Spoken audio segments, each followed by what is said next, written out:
Palestinians, they're very dramatic. Israel killing us. But they never die. I mean, they always come back. Israel is the only military force in the world that warns civilians before bombing them. I mean, how cute. You have just compared Israel with ISIS. My wife's family, they live in Gaza. They have cousins and uncles there. And their house also was bombed. We haven't been able to communicate with them for the past 3 days. Communication are lost. So we don't know actually what is the how are they doing, but you know, we're used to that. I mean, it's just like it's very repetitive. We're used to that. We're used to them being bombed every time and moving from one place to the other. You know, it's just like those Palestinians. They're very dramatic. Israel killing us, but they never die. I mean, they always come back. You know, they're very difficult to kill. Very difficult people to kill. I know because I'm married to one. I tried many times, couldn't kill her.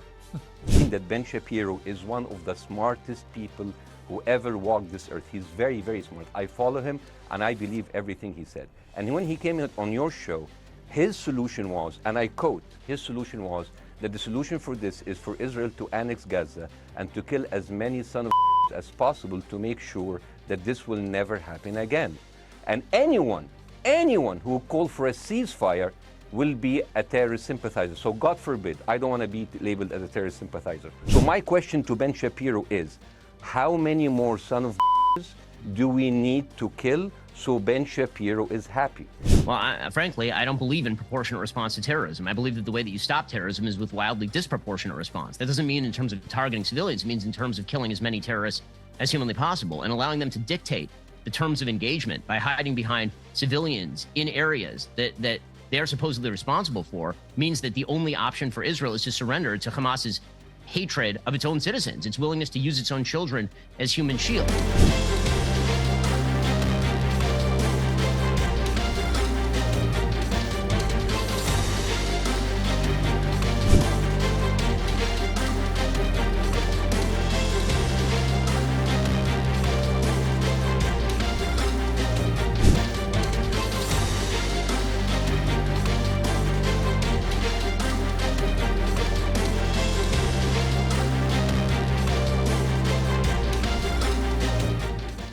I really applaud Israel for doing one thing that no military force in the world does.